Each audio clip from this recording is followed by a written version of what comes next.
নমস্কার, গল্পে গল্পে গাথা মালিকা চ্যানেলে আমি দেবনীতা আপনাদের সকলকে স্বাগত জানাই। আপনারা শুনছেন মৈত্রেয়ী দেবীর লেখা বিখ্যাত উপন্যাস ন হন্যতে। আজ শোনাতে চলেছি উপন্যাসটির তৃতীয় পর্ব। একটার পর একটা ঘটনার মধ্যে আমি আবার কি করে প্রবেশ করছি, কি করে এই কাহিনী লিখতে পারছি ৪৩ বছর আগের কথা। ১০ বছর আগে কি পারতাম? ১৫ বছর আগে? ২০ বছর আগে? কখনোই না। তাহলে তো আমার জীবনই বদলে যেত। এতদিন আমি জানতামই না যে একটা বিয়োগান্ত উপন্যাস আমার সারা জীবনের মধ্যে ধীরে ধীরে অদৃশ্য কালিতে, অব্যক্ত ভাষায়, অশ্রুত স্পন্দনে লেখা হচ্ছিল। জীবনের ৪২টা বছর কেটে গেল, এই দৃশ্যগুলো বন্ধ ছিল, একেবারে গালা মোহর লাগিয়ে তালা বন্ধ। মাঝে মাঝে এদিক ওদিক ধাক্কা লেগে বুঝতে পেরেছি ভিতরে কিছু জমা আছে, তার বেশি নয়। সেদিন হঠাৎ সের্গেইয়ের মুখের একটি কথা, Mirza Mirza Mirza, I have told my mother that you have only kissed me on my forehead. একটি ভীত বালিকার মিথ্যা ভাষণ একটা সোনার চাবি হয়ে সেই দুর্গম গুহার দরজা খুলে দিয়েছে। ভৈরব বেরিয়ে এসেছেন। আমি মহাকালের পায়ের শব্দ পাচ্ছি। নটরাজ নাচছেন, তার এক পা অতীতে, এক পা বর্তমানে। তাতা থই থই আমার হীরা পান্না ছড়িয়ে পড়ছে। হাসি কান্নার তরঙ্গ দুলছে। আমার বুকের হাড় গড়িয়ে গেল। এই অসহ্য যন্ত্রণা। নটরাজ, তোমার নৃত্য থামাও, তুমি পা মুড়ে দাঁড়াও, কেশব হয়ে যাও। সব সন্তাপহারী শঙ্খচক্র গদা পদ্মধারী কিংবা বামন রূপে এসো। তোমার তৃতীয় পা আমার মাথার উপর রাখো। আমি ওই পশুর মতো তোমার পায়ের তলায় দলিত পিষ্ট হয়ে যাই। সকল কলুষ তামস হর সহৃদয় বুদ্ধ হতে পারো না? আমার দাহ জুড়িয়ে দিয়ে, মোহাঞ্জন মুছিয়ে দিয়ে কেশবধৃত বুদ্ধ শরীর মুক্তি দাও আমায়। আমি আর ওকে দেখতে চাই না। আমি ঘুম ভেঙে আমার প্রতিদিনের সাজানো সংসারে, আমার স্বামীর বুকে, সন্তানদের কোলে, আমার আপনজনের মধ্যে জেগে উঠতে চাই। হয়তো মির্জা হেঁট হয়ে গ্যাস রিংয়ে কফি বানাচ্ছে। খাবার ঘরের একপাশে গ্যাস রিং। রান্নাঘরের দরজার সামনে ঝড়ু দাঁড়িয়ে আছে। ঝড়ু আমাদের বাবুর্চি। ভীষণ কালো গোলগাল চেহারা, বুকে কোকড়া কোকড়া কালো লোম। ক্ষুদ্র একটি বন মানুষ। কিছুতে জামা গায়ে দেবে না, ওকে সভ্য করা গেল না। ও চিনি এগিয়ে দিচ্ছে। কফির ওপর ঘন ফেনা হলে তবে ওর ভালো লাগে। একে বলে টার্কিশ কফি। রোজ দুবেলা খাওয়ার পরে ওর চাই। আমি ওকে দেখতে পাচ্ছি। ও পকেট থেকে রুমাল বের করে সসপ্যানের ডান্ডাটা ধরেছে, অন্য হাতে পেয়ালা। চিনি নিয়ে ঝড়ু পিছন পিছন আসছে। ওর ফর্সা মুখে কালো চশমার ফ্রেমে বিন্দু বিন্দু ঘাম জমেছে। ওটা কফির বাষ্প। মেচা খাবার ঘরের টেবিলের কাছে চেয়ার টেনে বসল। আর ঠিক তখনই নৃত্য পাগল নটরাজ যেন দুই হাত দিয়ে তাল, দেখিনি আমরা তখনই সেখানে ঢুকেছিল মহাকাল। দেখব কি করে আমরা তখন পরস্পরেরই দিদৃক্ষু পতঙ্গ, যেন বহ্নিমুখন বিবিক্ষু। ভবানীপুরের খাবার ঘরের টেবিলে সাজানো চা তুলে নিলে কাল মহা অনন্তে অব্যয় মহিমা। লাইব্রেরিতে ঢুকতে ঢুকতে আবার আমাদের ঝগড়া শুরু হলো। শেষ হলো উপরের বারান্দায়। মির্জা বললে, কি কথা বলবে না? না, তুমি যদি ওরকম করো তাহলে একেবারে কথা বলবো না। তোমারই বা বলবার দরকার কি? আমি তো আর ভালো নই। আমি তোমাকে খারাপ বলেছি? নিষ্ঠুর হৃদয়হীন, একেবারে ভদ্রতা পর্যন্ত জানি না, এ যদি খারাপ নয় তবে কি? তুমি কাল অমন করলে কেন? কি করলাম? ওর সঙ্গে মিলু আর তুমি বেশ গলা জড়াজড়ি করে চলে গেলে। আর আমি তোমার একটু কাছে দাঁড়ালেই তুমি সরে যাও। কি আশ্চর্য, ও যে আমাদের আত্মীয়। তুমি তো আত্মীয় নও। আমার মার উপদেশ মনে পড়ছে। আমি যখন বেশ ছোট, অর্থাৎ 12 বছর বয়স হবে, তখনও ফ্রক পরি। আমাদের বাড়ি মায়ের এক আত্মীয় আসতেন, মার চেয়ে অনেক বড় তিনি। তার বয়স কত জানি না, অত ছোটরা বড়দের বয়স বুঝতে পারে না। তবে তিনি অনেকের উপকার করতেন, সকলেই তাকে পছন্দ করত। বাড়ি এলে খুব হইচই করে জমিয়ে তুলতেন আর আমাকে হাঁটুর উপর বসাতেন। আমি তো ফ্রক পরা একটা ছোট মেয়ে, কেউ কিছু মনে করতো না। কিন্তু তিনি এক অদ্ভুত ব্যাপার শুরু করতেন। হঠাৎ হঠাৎ আমার সদ্যোদ্ভিন্ন বক্ষ স্পর্শ করতেন। প্রথম দিন বুঝতে পারিনি, দ্বিতীয় দিনে মাকে বলে দিলাম। মা তো শুনে মাথায় হাত দিয়েছেন। হা কপাল, বিয়ে করেও স্বভাব শোধরালো না। হারামজাদাকে আর এমুকও হতে দিচ্ছি না। মা কখনো এত অশ্লীল কথা বলেন না। আমাদের বাড়িতে মার জন্যই কেউ কোনো বিশ্রী কথা বলে না। অন্যদের বাড়িতে শুনেছি হারামজাদা, শালা ইত্যাদি যথেচ্ছ ব্যবহার হয়, আমাদের বাড়িতে হয় না। আমাদের কানে গেলেও অসহ্য লাগে। মাকে প্রথম এইরকম একটা ভয়ানক কথা ব্যবহার করতে শুনলাম। এত রেগে গিয়েছিলেন যে কোনো সভ্য গাল খুঁজে পাচ্ছিলেন না। তারপর মা আমায় বললেন, রু, এরকম যদি আর কেউ কখনো করে তক্ষুনি এসে বলে দেবে। কখনো কোনো অনাত্মীয় পুরুষকে ছোবে না, ছুঁতে দেবে না।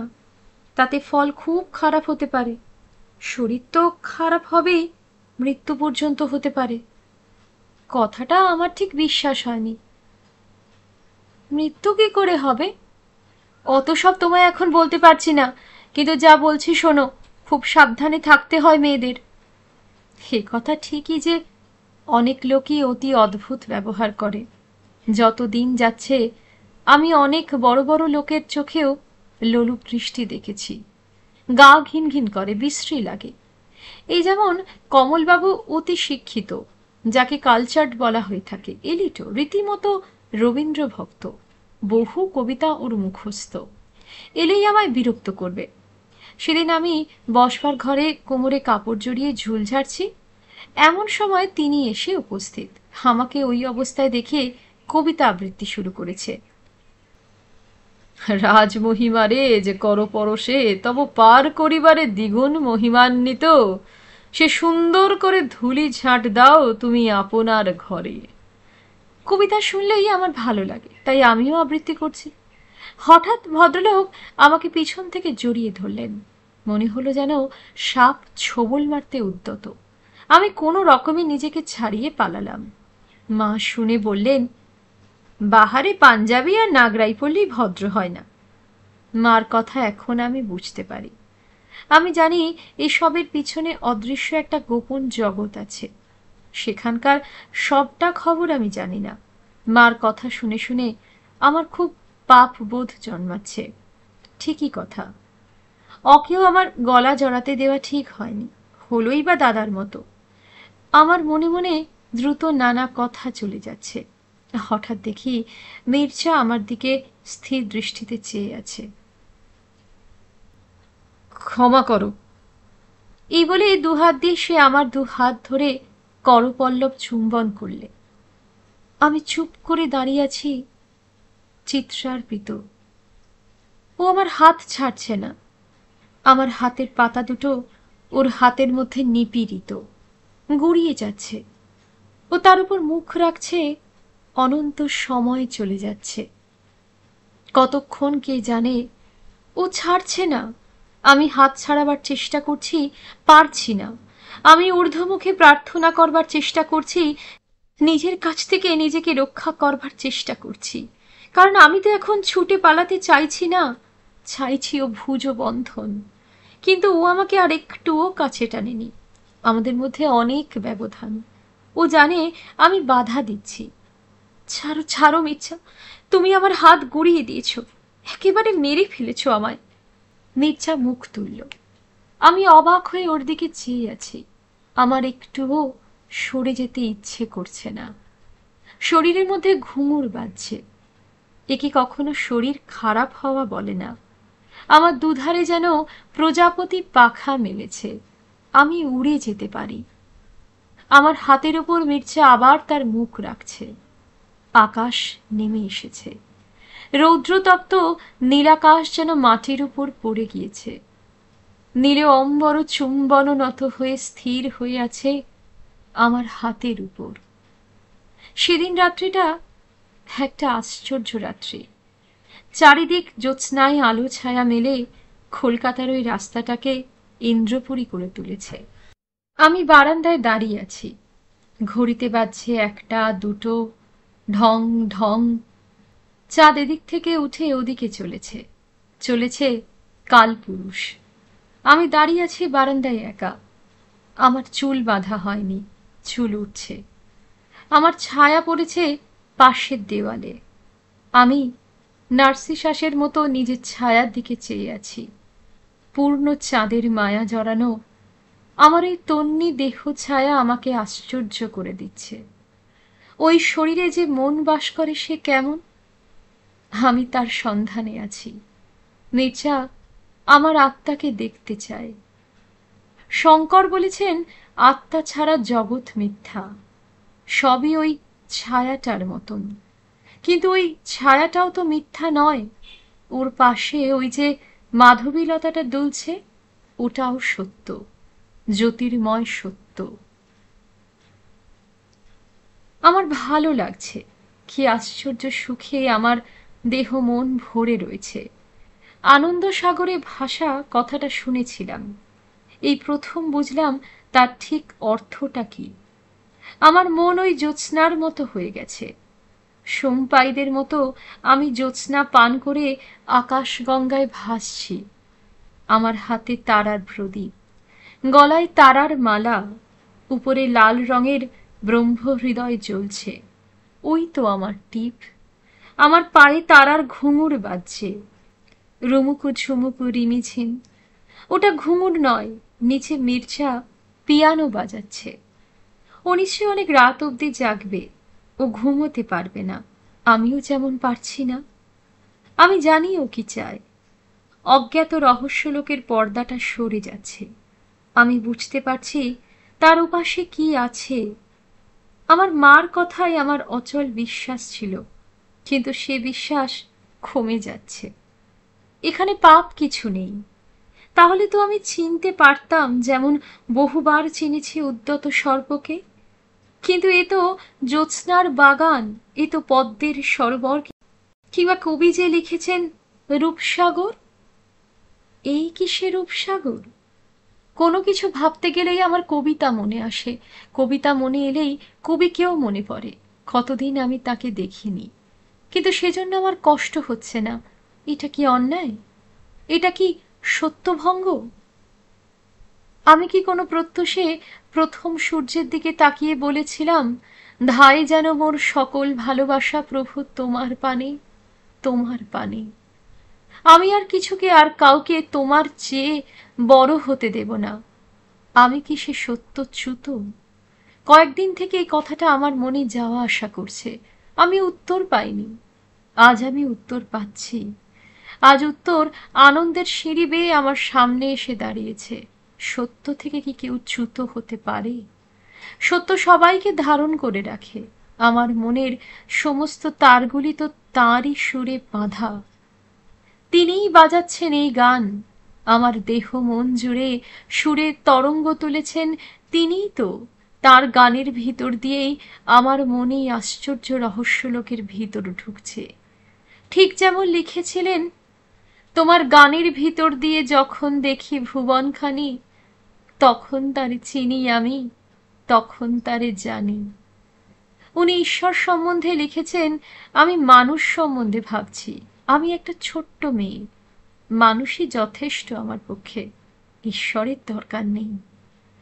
শান্তি আধঘুমে অপেক্ষা করে আছে ঘরের মধ্যে। এবার সে ডাকল, রূপ, শুতে আসবে না ভাই? যাচ্ছি ভাই, যাচ্ছি। আমার ঘরে আমার 11 বছরের বোন সাবি আর শান্তি শোয়। শান্তি মাটিতে শুয়ে আছে, আমি আর সাবি খাটে শুই।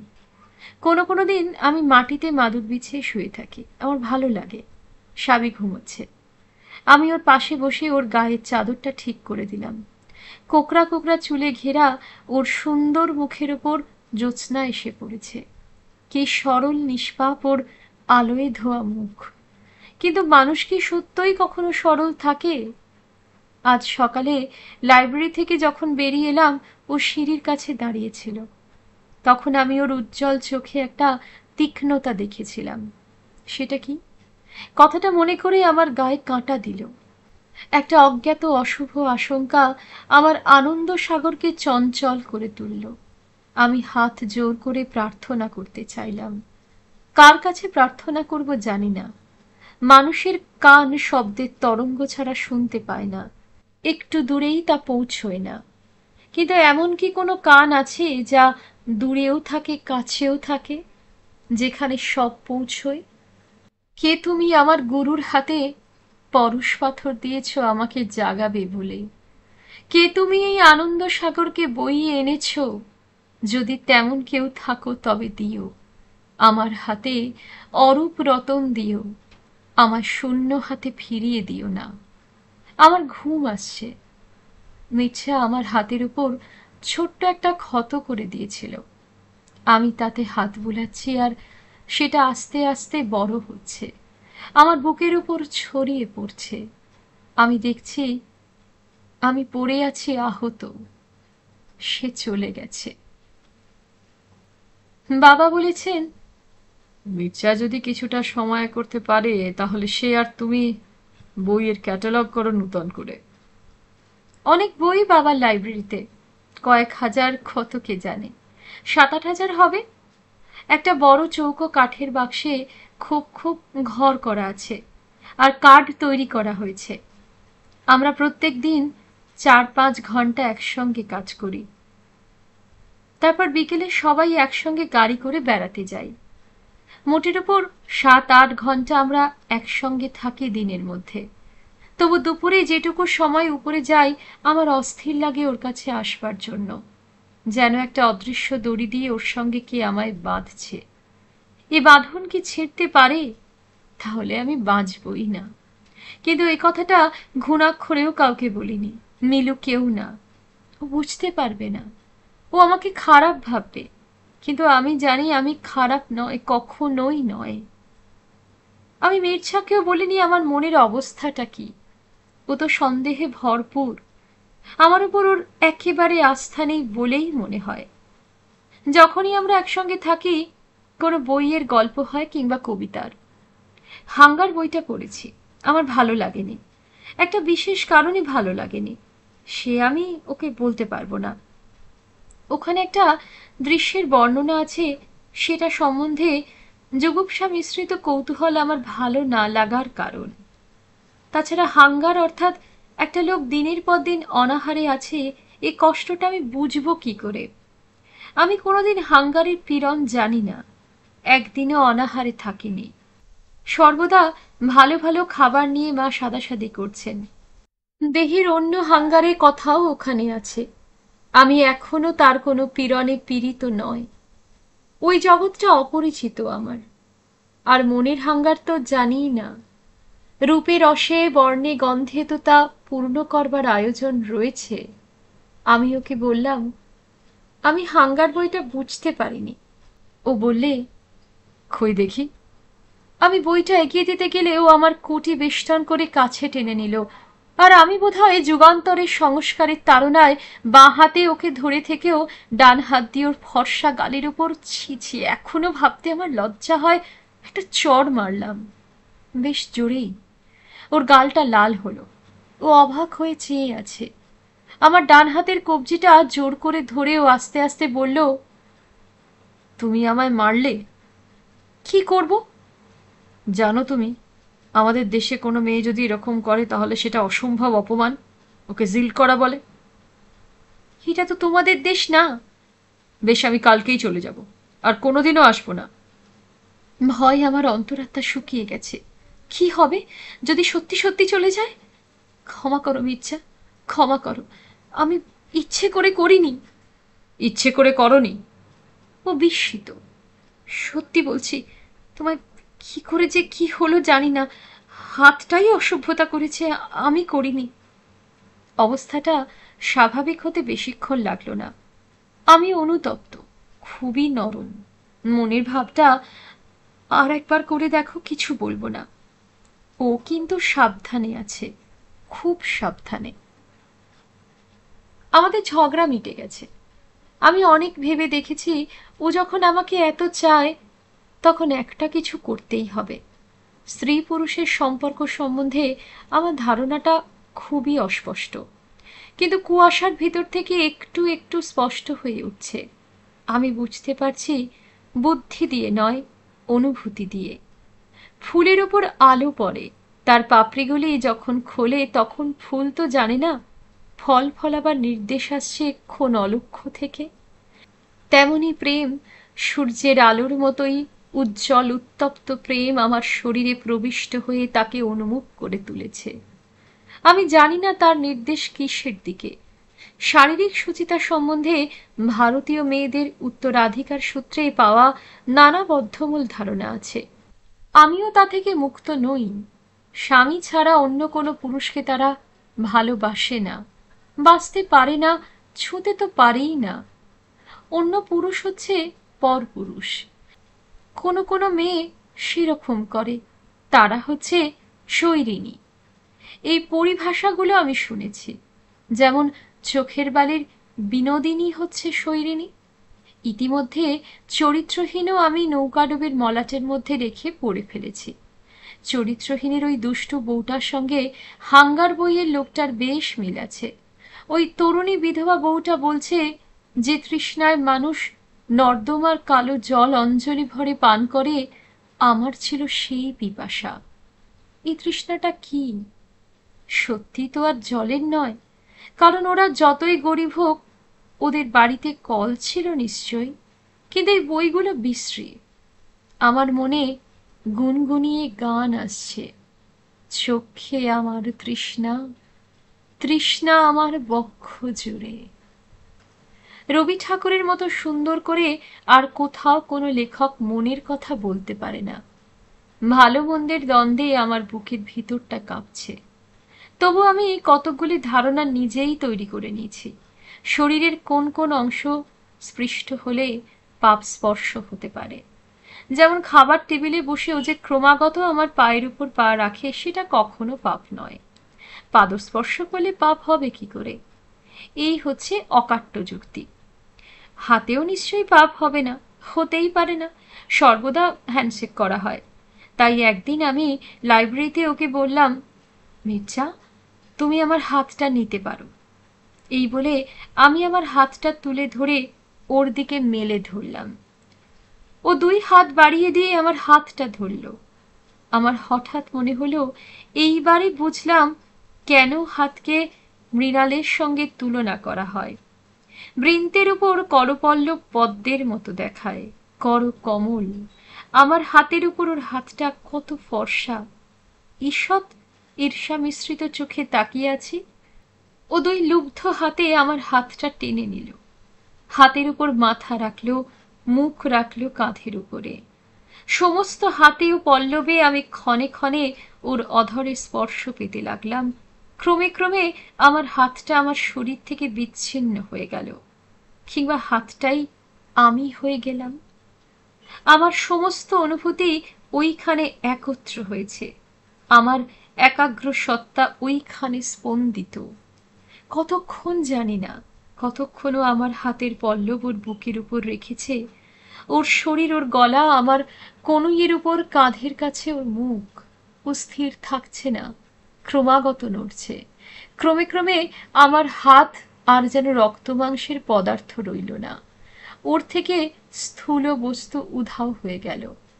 আকাশজোড়া বিদ্যুৎ লেখার মতো চমকিত হতে লাগলো। ওর ভিতরের অণু পরমাণু বিশ্লিষ্ট হয়ে গেছে, তারা ঘূর্ণমান নর্তিত গ্রহ নক্ষত্রের মতো ঘুরছে। তারা গ্রহ তারকা চন্দ্র তপন ব্যাকুল দ্রুত বেগে। আমি চোখ বুজে আছি, আমার চোখ দিয়ে জল পড়ছে। মির্জা, হে কি, হে কি, এ কি?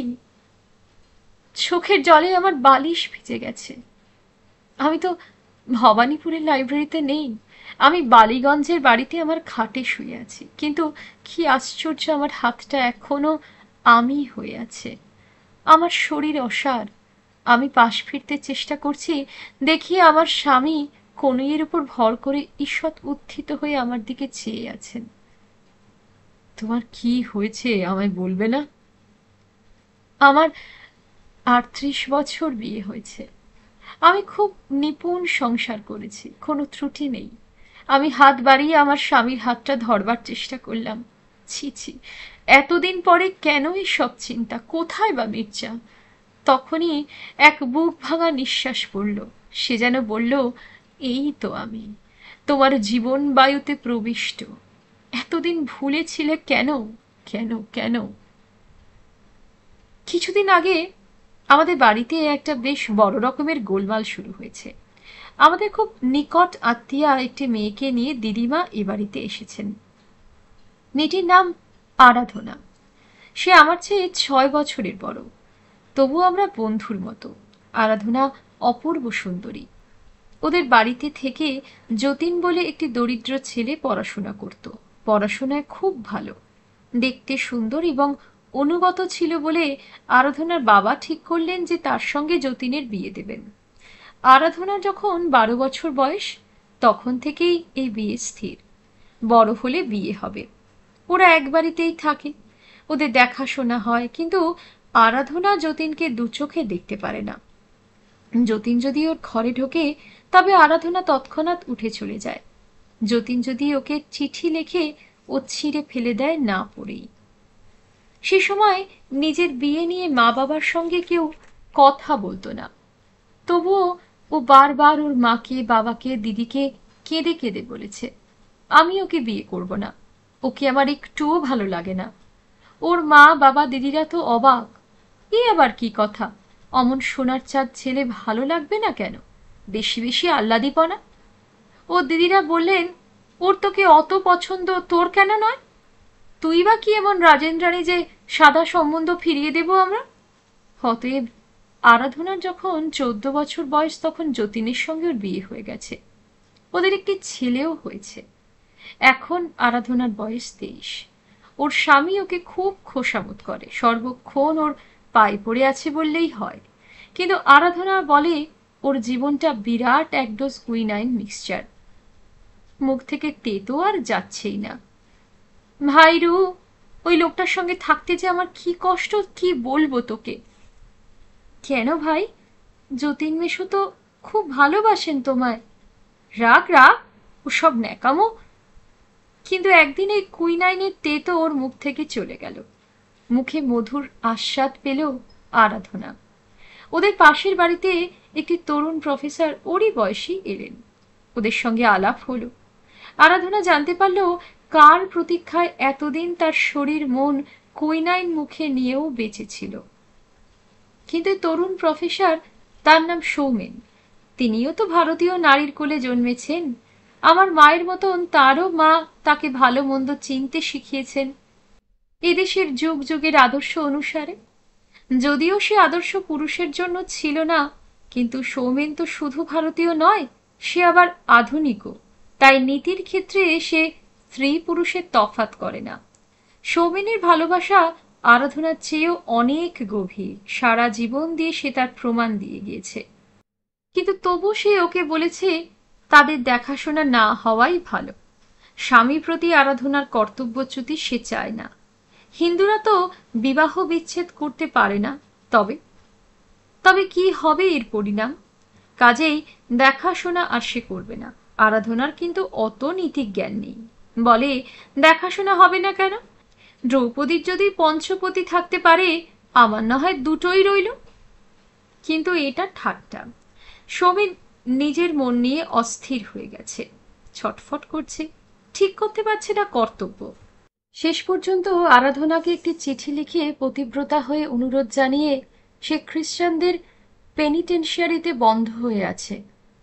নিজেই নিজেকে বন্ধ করেছে, কিন্তু আরাধনার প্রতিজ্ঞা ওর ব্রতভঙ্গ করবেই। একদিন আরাধনা আমায় বলল, ভাইরু, তুই তো খুব ভালো লিখতে পারিস, আমার একটা চিঠি লিখে দে না, বেশ কবিতা টবিতা দিয়ে। কি করে পাঠাবে ওই মঠে? সে আমার উপায় আছে, তুই লেখ, যেমন বলি লেখ। সৌমেন আবার খুব বিদ্বান কিনা, বানান ভুল হলে ওর খারাপ লাগবে, তাই তোকে বলছি, নইলে আমি কি আর লিখতে পারি না? আমি তো বেশ গর্বিত, জীবনে প্রেমপত্র লেখার সুযোগ এই প্রথম। প্রেমপত্র লেখবার জন্য আরাধনা চয়নিকা নামিয়েছে, মহা মুশকিল। রবিবাবুর প্রেমের কবিতা আর ঈশ্বরের কবিতার তফাৎ বোঝা যায় না। যা হোক, গুপ্ত প্রেম ও ব্যক্ত প্রেম এ দুটো খুব স্পষ্ট, আরাধনা খুঁজে বের করেছে। পরাণে ভালোবাসা কেন গো দিলে, রূপ না দিলে যদি বিধি হে, এই লাইনটা নাকি ঢোকাতেই হবে। আমি বললাম, তুমি এত সুন্দর দেখতে, এই কবিতা তোমার পক্ষে খাটবে না তো? আরাধনা চিন্তিত, সে খুঁতখুত করতে লাগলো। তাই তো, কি হবে, কবিতাটা খুব ভালো ছিল কিন্তু। যা হোক, শেষ পর্যন্ত ২৮ পাতা প্রেমপত্র লেখা হলো এবং অব্যর্থভাবে তা লক্ষ্য সন্ধান করল। সেই শব্দভেদী বাণ যথাস্থানে পৌঁছতে বাণবিদ্ধ সৌমেন স্বরচিত কারাগার ছেড়ে এসে উপস্থিত হল। সম্ভবত সেটা আমার পত্রের গুণে নয়, সে নিজেই একটা ছুতোর অপেক্ষায় ছিল। এরপরে সে একদিন সপুত্রক আরাধনাকে নিয়ে আগ্রায় পালিয়ে গেল। তার পরের ব্যাপারটাই হচ্ছে আমার বর্তমান উদ্বেগের কারণ। আরাধনাকে নিয়ে যে সৌমেন চলে গেল, এ ঘটনার একটা পরিভাষা আছে, সেটা না বললে বোঝা যায় না কাজটা কত খারাপ। ঘরের বউকে বের করে নিয়ে যাওয়া, এই ভয়ানক পাপ সৌমেন করেছে রোজ শুনছি, যেন আরাধনা করেনি। আমি তো জানি আরাধনাই সৌমেনকে মঠের কারাগার থেকে বের করে এনেছে এবং আমি তাকে সাহায্য করেছি, কিন্তু আমি সত্যিই জানতাম না যে এর ফলে এত বড় পাপ ঘটবে। যতীন লিখেছে যে সে পাগল হয়ে গেছে, তাই আরাধনার বাবা ছুটেছেন মেয়েকে ফিরিয়ে বা ছিনিয়ে আনতে এবং এনেছেনও। ওই নির্বোধ কাণ্ডজ্ঞানহীন ছেলে মেয়ে দুটোকে যথোপযুক্ত সাজা দেবার ব্যবস্থাও হচ্ছে। আমার বাবা ওর বিশ্ববিদ্যালয়ে চিঠি দেবেন, দিলেই সৌমেনের চাকরি চলে যাবে। এইসব ঘটনার মধ্যে ভয়ে কাঁপছি আমি। যদি কোনো রকমে বেরিয়ে পড়ে ওই ঐতিহাসিক প্রেমপত্রটির রচয়িতা আমি, তাহলে কি হবে? মা তাহলে কি করতে পারেন আমি ভাবতেই পারি না। মা যে কতখানি দুঃখ পাবেন তার মাপই হয় না। তিনি কাঁদতে কাঁদতে বলবেন, হ্যাঁ, তুমি আমার মেয়ে হয়ে এত জঘন্য কাজ করেছো? লজ্জায় আমার মাথা হেঁট হচ্ছে। এই শিক্ষা দিয়েছি তোমায়? মা হয়তো দোতলা থেকে লাফ দিয়েও মরে যেতে পারেন। আর বাবা, বাবা যদি শোনেন তাহলে যে ধমকটা খেতে হবে সেটা ভেবে আমার হাত পা ঠান্ডা হচ্ছে। এত এচড়ে পেকেছ, পড়াশোনায় তো অষ্টরম্ভা, সত্যনত্ব জ্ঞান হয়নি, ২৮ পাতা প্রেমপত্র লিখেছ। এমন চিৎকার করে ধমক দেবেন যে কিং কর্তব্য বিমূঢ় নাম শুনে হজ বড়লতে যেমন বাড়িটা পড়ে গিয়েছিল, সেই রকম এই বকুল বাগানের বাড়িটা পড়ে যাবে চুরমার হয়ে। দুদিন ধরে আমি ভয় কাঁপছি।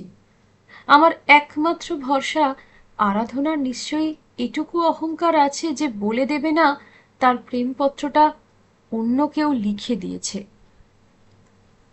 এ কয়দিন ক্যাটালগও করা হয়নি। নির্জা কত কি মাথামুন্ডু ভাবছে কে জানে। আমি বেশ বুঝতে পারি ও আমাকে একটুও বিশ্বাস করে না। এই যেমন ওকে আমি সেদিন বললাম আমার ছাতিম গাছ কবিতাটা কল্লোলে পাঠিয়েছিলাম, সেখান থেকে কবি বাবু একটা খুব সুন্দর চিঠি লিখেছেন, কথাটা আর ভালো লাগেনি। আচ্ছা, একজন কবি কি আর একজন কবিকে একটা চিঠিও লিখতে পারেন না? আমি জানি কেন মির্জা এত অনিশ্চিত। আমি তো ওকে একবারও বলিনি আমি ওকে ভালোবাসি কিনা, যদিও ও বহুবার বলেছে। আমি কি করে বলবো? আমি তো জানি না আমার যে এই কষ্ট মেশানো আনন্দ হচ্ছে, আমার যে কেবল ওর কাছে যেতে ইচ্ছে করছে, এটাই ভালোবাসা কিনা। আমাকে জানতে হবে এটা সত্যি কি। আমার এত যে বন্ধু মিলু, তাকেও আমি বলিনি। বলবো কি করে? আর বলে কোনো লাভ নেই। ও জানবেই বা কি করে? ও তো কাউকে ভালোবাসেনি। আমাকে খুশি করবার জন্য যা হোক একটা কিছু বলে দেবে। একজনকেই শুধু আমি বলতে পারি, তাকেই আমি বলবো, কারণ তিনিই আমার বন্ধু। বয়স দিয়ে কি আর বন্ধু হয়? বাবা বলেন, বন্ধুর সংজ্ঞা হচ্ছে অত্যাগ সহন বন্ধু, যার ত্যাগ বা বিচ্ছেদ সহ্য করা যায় না। আমি তো তার সঙ্গে বিচ্ছেদ সহ্য করতে পারি না। তাই নাকি? এ কথাটা ঠিক নয়। কতদিন আমি তাকে দেখিনি। কই, আমার তো যেতেও ইচ্ছে হয়নি। কেন? কেন? তা কি আর জানি না? মির্জাকে ছেড়ে একদিনও কোথাও যেতে চাই না তাই। হঠাৎ আমার তার জন্য খুব মন কেমন করতে লাগলো। আমি কাঁদতে লাগলাম, চিরপথের সঙ্গী আমার চির জনম হয়ে। মিলু এসে ঘরে ঢুকলো। রু, ইউক্লিড জিজ্ঞাসা করছে আজ ক্যাটালগ করা হবে না? হবে, নিশ্চয়ই হবে। আমি নিচে যাওয়ার জন্য তৈরি হলাম।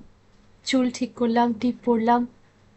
আর তো আমাদের সাজ সরঞ্জামই নেই, সেন্ট মাখাও হচ্ছে না। সে তো বিলাতি জিনিস, তাই আমরা গোলাপ জল, কেওড়া, কখনো কখনো আতর ব্যবহার করি। মা বলেন আমারও সব দরকার নেই, আমি পদ্মিনী কন্যা, আমার জামায় অমনি সুগন্ধ হয়। তবে কেন আমি সুগন্ধ মাখছি তা কি আর জানি না।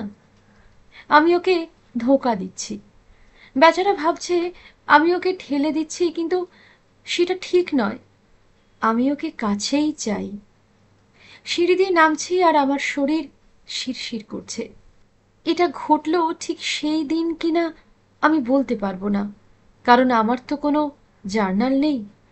৪২ বছর আগের কথা আমি লিখছি। ডায়েরি থেকেও নয়, স্মৃতি থেকেও নয়। ঘটনাগুলো তাই পরপর লেখা হচ্ছে কিনা তা আমি জানি না। পরপর অর্থাৎ তখন যা পরপর মনে হয়েছিল, এখন এর আগেও নেই, পরেও নেই। এখন ওই দিনগুলো একই সময় বর্তমান। কথাটা আমি বোঝাতে পারছি না। বোঝানো শক্তই বা কি? শ্রীকৃষ্ণের ব্যতীত আস্যের মধ্যে অর্জুন তো একই সঙ্গে জগৎ দেখেছিলেন। আমিও আজ তাই দেখছি। পার্বতী ও গৌতমী, তোমাদের বিশ্বাস করতে হবে, এটা স্মৃতি নয়, বর্তমান। আমি ক্ষণে ক্ষণে ১৯৩০ সালে প্রবিষ্ট হচ্ছি। আমাকে স্পর্শ করে আছে ১৯৩০ সাল। তাই আমি লিখেছি, সময়ের সমুদ্র পাড়ায়ে যে জীবন গিয়েছে হারায়ে, যদি সে ফিরেই ফের আসে আলো হয়ে মনের আকাশে, চন্দ্র তারকার সাথে বসে একাশনে, সে সূর্য স্বরূপ আমাকে দেখাবে বিশ্বরূপ। তখন আর অন্য পন্থা নাই, প্রণিধায় কায়ং প্রসন্নতা চাই। আমি তাই তোমাদের বলেছি, প্রসিদ প্রসিদ, প্রসন্ন হও। আমার সমস্ত জীবন, ভুল ভ্রান্তি, অপরাধ ও ত্রুটি সব নিয়ে তোমাদের কাছে, মানুষের কাছে নিবেদন করছি। অন্য ঈশ্বর আমি জানি না, কিন্তু আমি অর্জুনের মতো এই রূপ সংহরণ করতে বলবো না। আমি দেখতে চাই, আমি আবার দেখতে চাই। আমি ২ হাতে ওকে ধরতে চাই। অলৌকিক প্রত্যাশা এসে আমার বুদ্ধির কেন্দ্রটা শিথিল করে দিয়েছে। আমি প্রার্থনা করছি, যদি সত্যই কোথাও কেউ থাকে আমাদের ভাগ্য নিয়ন্তা, তবে এই ৪০টা বছর পার করে নিয়ে যাও। ওর মুখের রেখাগুলো আমার চোখে পড়ছে না। শুধু ওর চোখের তীক্ষ্ণ দৃষ্টিটা ছাড়া মুখের আর কিছু দেখতে পাচ্ছি না এখন।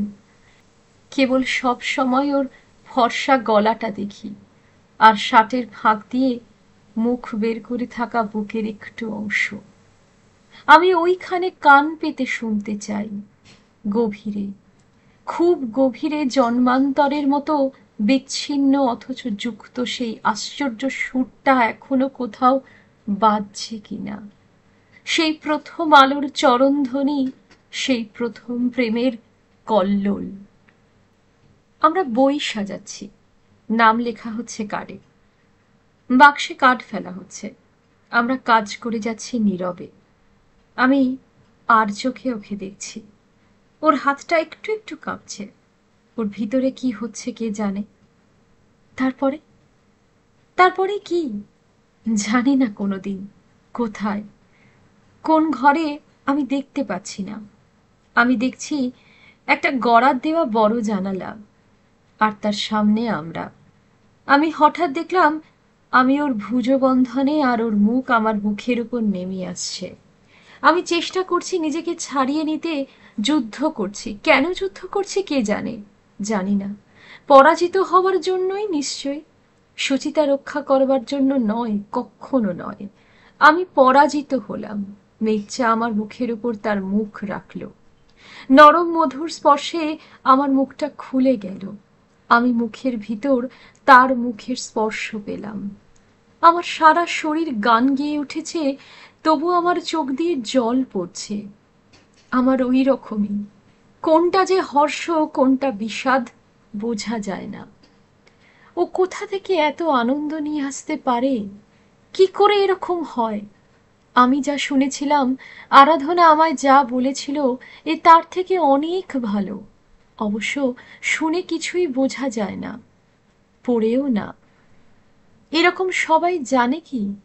এইসব প্রশ্ন আমার মনে আসছে। মন কানায় কানায় ভরে গেছে, একটুও পাপবোধ নেই। আর আমার পাপ হবেই বা কেন? আমি তো কিছু করিনি, আমি তো বাধা দিয়েছি। মির্জার পাপ হয় হোক, ওদের দেশে এতে পাপ হয় না। ও যেসব গল্প করেছে তাতে আমি বুঝতে পেরেছি ও আমায় ছেড়ে দিয়েছে। আমি চুল ঠিক করে নিচ্ছি, বিশ্বস্ত আঁচল গুছিয়ে নিচ্ছি। মনের ভিতর গুনগুন করছে, আমার প্রাণের ভিতর সুধা আছে, চাও কি? রু, রু, রু। যাচ্ছি মা। আমার শরীর হালকা হয়ে গেছে, আমি হাঁটতে পারছি না, উড়ে যাচ্ছি। দুধারে আমার বিশ্বস্ত কেশভার ডানার মতো হয়ে গেছে। মনের ময়ূর নাচছে, আমি সিঁড়ি দিয়ে লাফিয়ে লাফিয়ে উঠছি। উল্লাস সুতরল বেনুবন কল্লোল, কম্পিত কিশলয়ে মলয়ের চুম্বন। হঠাৎ তাকিয়ে দেখি সিঁড়ির ওপর শান্তি আমার দিকে স্থির দৃষ্টিতে তাকিয়ে আছে।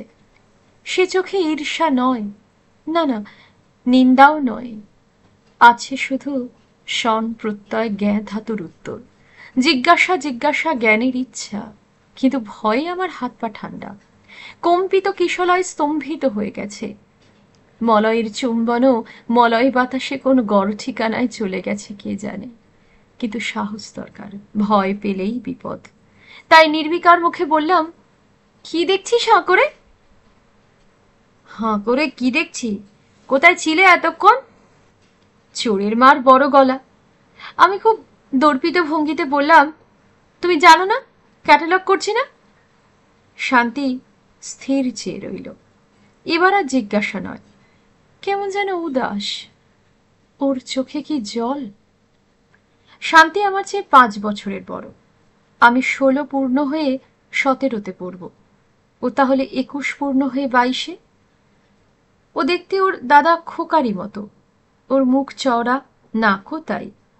বিশেষ কিছু সুন্দর নয়, শুধু ওর দুটি উজ্জ্বল চোখের উপরে বাঁকা ধনুকের মতো দুখানি ভুরুর রেখা ছাড়া।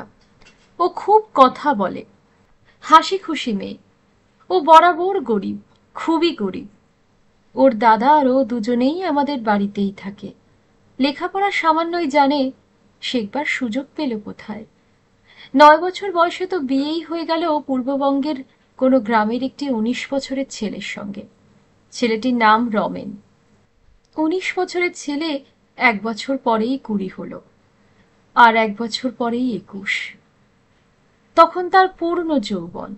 কিন্তু শান্তি তো 2 বছরে মাত্র 11 বছরের হয়েছে। তাও খুব ছোটখাটো ছেলে মানুষ ছিল। কাকা বলেন, রমেন ভেবেছিল ঘুম ভেঙেই দেখবে তার বউ একটি প্রমাণ সাইজের মেয়ে হয়ে গেছে। তা যখন সে হতে পারেনি, তখন সেটা তার বউয়েরই দোষ।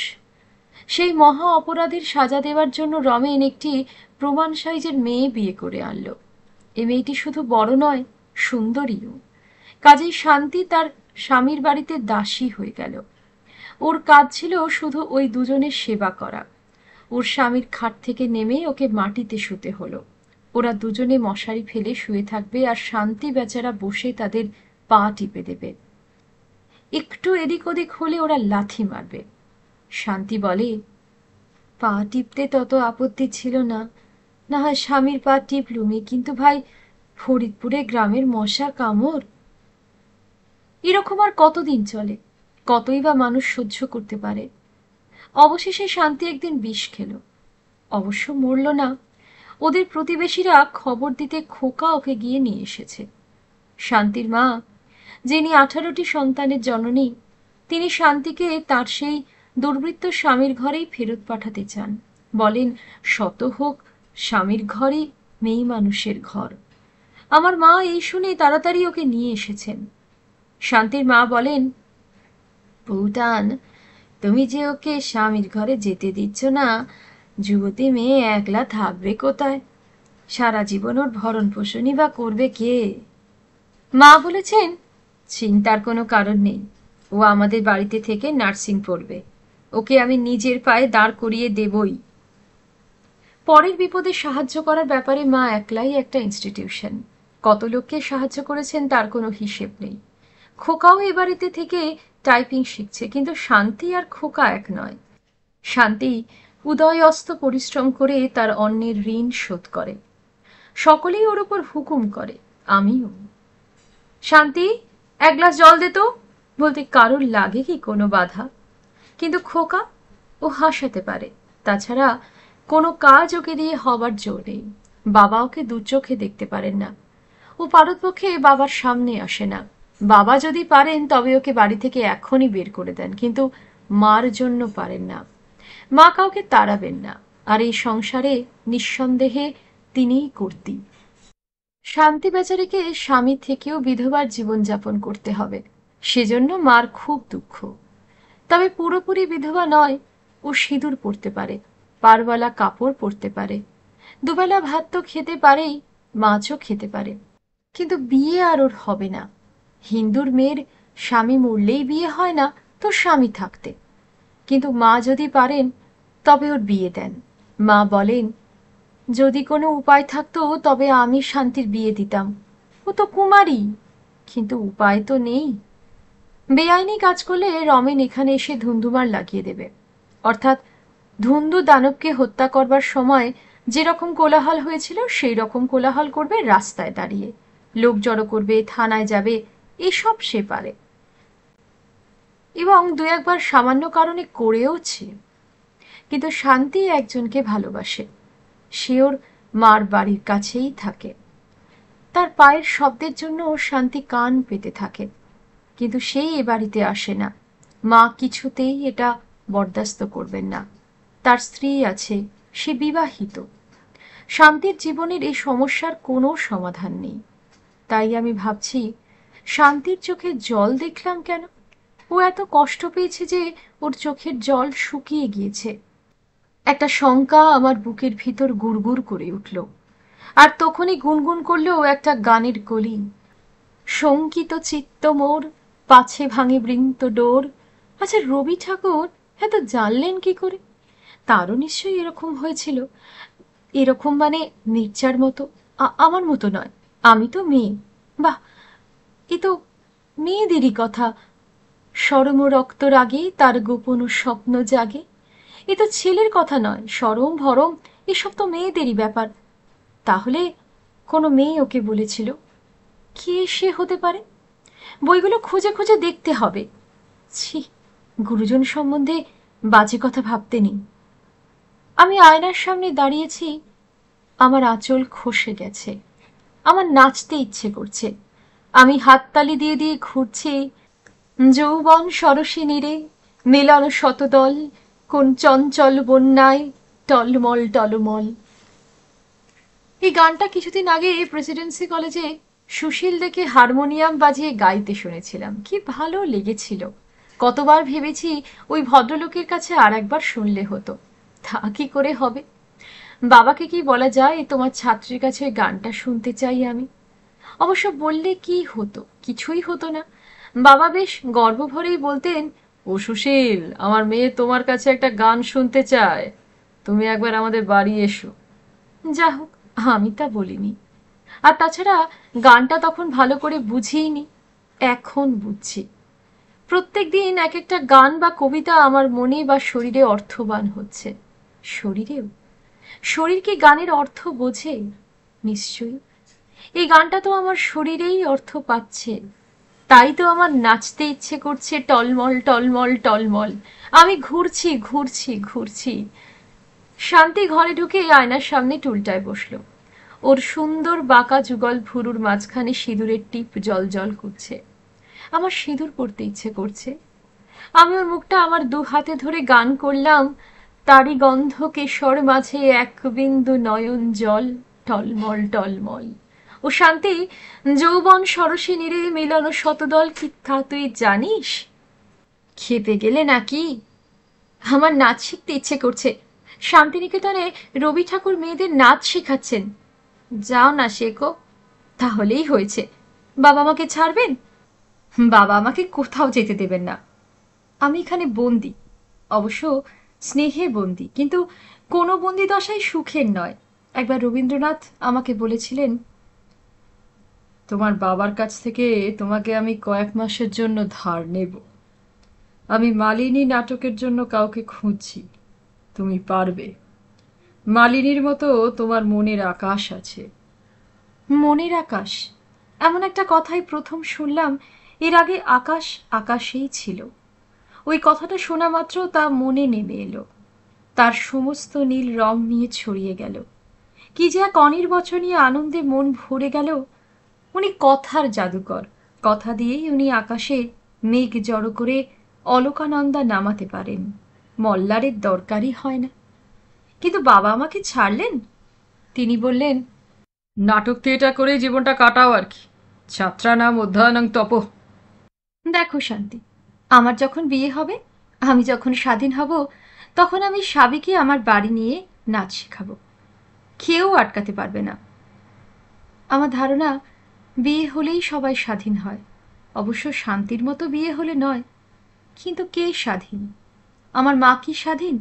একটুও নয়। আচ্ছা, আমার কিরকম বিয়ে হবে? মির্জা? মির্জা? না না, কখনো হবে না। বৃন্তডোর ভাঙবেই। আমি শান্তির গলা জড়িয়ে ধরে কাঁদতে লাগলাম। ও খুব অবাক হয়ে গেছে। কাঁদছো কেন ভাই? নাচ শিখে কি হবে? নাই বা শিখলে? সেজন্য নয়।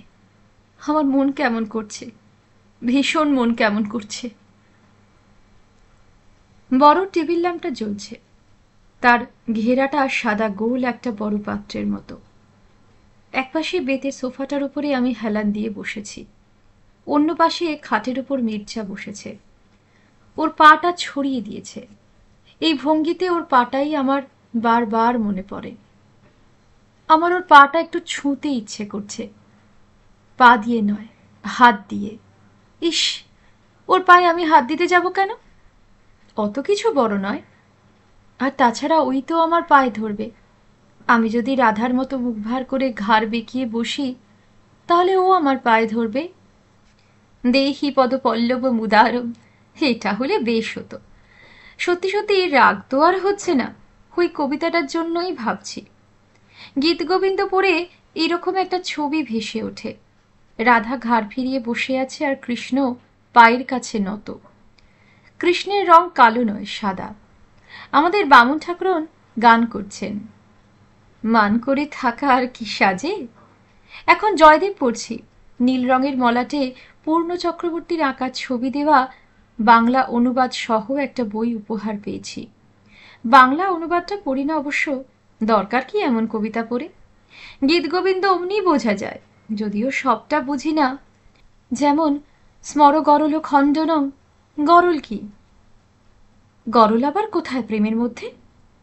সত্যি বলতে কি, মহুয়াটাও সবটা বুঝি না। মহুয়ার মায়া কবিতাটার মধ্যে বাবা বলেন একটা গভীর দার্শনিক তত্ত্ব আছে।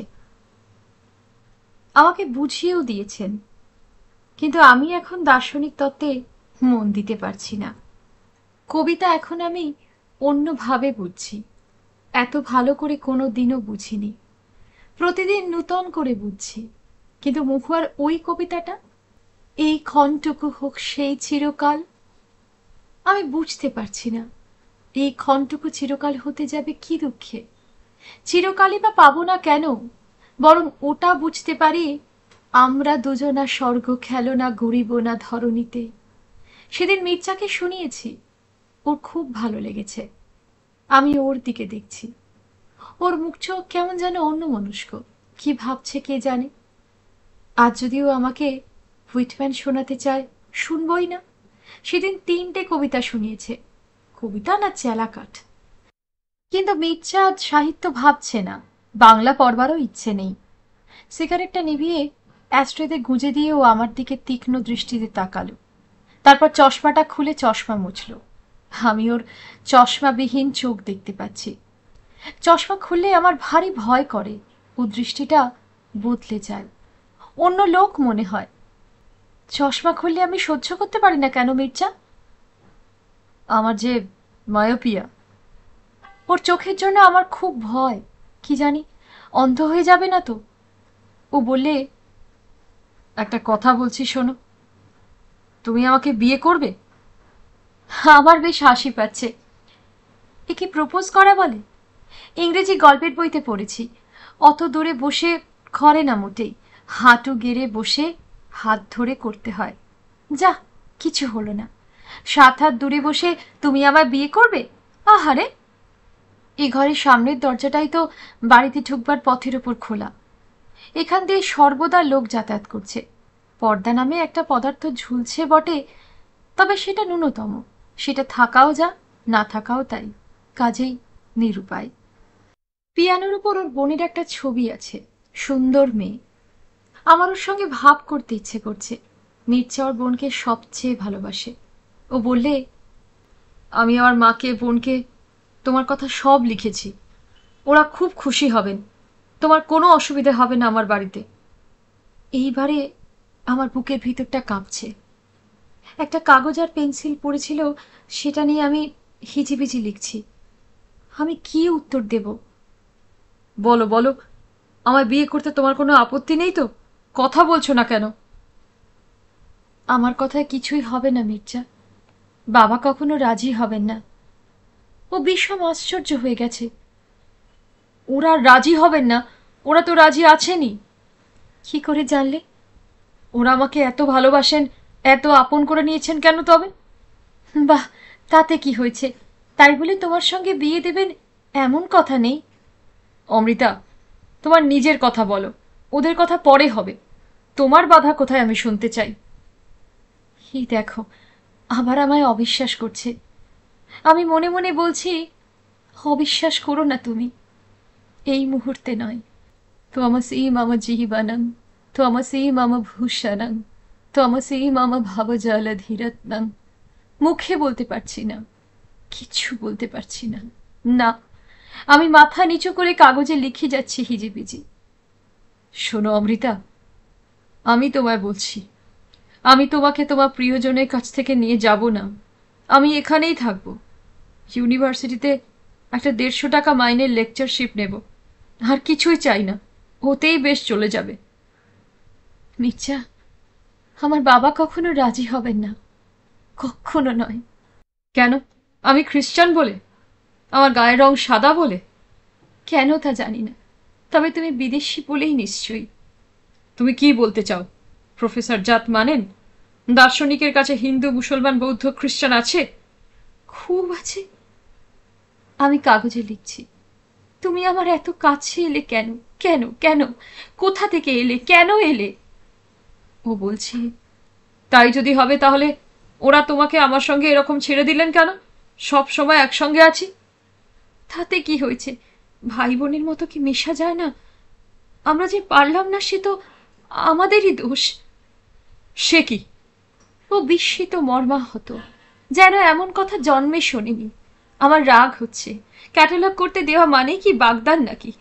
ওর সঙ্গে মিশতে দেওয়ায় অন্যায়টা কি হলো? ও বারবার আমায় জিজ্ঞাসা করছে আমি অন্য কাউকে ভালোবাসি কিনা, এবং কাকে প্রথম ভালোবেসেছিলাম। গাছকে, গাছকে, একটা ছাতিন গাছকে। এ আবার কি কথা? যদিও আগেও বলেছি, তবু এরকম অদ্ভুত কবিত্ব বুঝতে পারে না। ও খুব গম্ভীর হয়ে গেছে। আমার হাতের কাগজটা হিজিবিজি লেখার ভরে গিয়েছে। মহুয়ার মলাটে শ্রী রবীন্দ্রনাথ ঠাকুর নামটা লেখা ছিল। আমাদের তখন অভ্যাস ছিল ওর হাতের লেখা নকল করা। সবাই করত, আমিও করছি। ও উঠে দাঁড়িয়ে দেখল। তুমি এখানে এর নাম লিখছো কেন? এর কাছ থেকে মত আনতে হবে? তুমি আমায় ভালোবাসবে কিনা তার জন্য অন্যের অনুমতি চাই? দেশশুদ্ধ লোক ওর হাতের লেখা নকল করে, তার মানে ও নয়। দেশশুদ্ধ লোক একজন লোকের হাতের লেখা নকল করে? দেশশুদ্ধ লোক কি পাগল হয়ে গেছে? আমি উঠে পড়েছি, চলে যাই। আমার খুব ওর কাছে যেতে ইচ্ছে করছে, ওর কাঁধে মাথা রাখতে ইচ্ছে করছে। তা যদি পারতাম তাহলে এই মুহূর্তে ওর মনে যে দুঃখটা হয়েছে তা চলে যেত, কিন্তু তা সম্ভব নয়। আমি চৌকাঠে পা দিয়েছি। ও বললে, অমৃতা, আমার একটা কথা শোনো। একটা কথা, রবি ঠাকুরকে ভুলে যাও। সে কি কথা মির্জা? সূর্যকে কি কেউ ভুলতে পারে? সূর্য মানুষ কি করে সূর্য হবে? তুমি যখন বাংলা ভাষাটা শিখবে তখন তুমিও বুঝবে মানুষ সূর্য হয় কিনা। আমি মনে মনে বলছি, তোমাকে আমি সূর্য দেখাবই। যদি তা পারি তবে আমরা দুজনে একসঙ্গে সূর্যোপাসক হব। আজকের মতো শেষ করলাম ন হন্যতে উপন্যাসটি। কেমন লাগছে জানাবেন। ভালো লাগলে লাইক করবেন, শেয়ার করবেন, সাবস্ক্রাইব করে আমার এই চ্যানেলটির পাশে থাকবেন। ধন্যবাদ।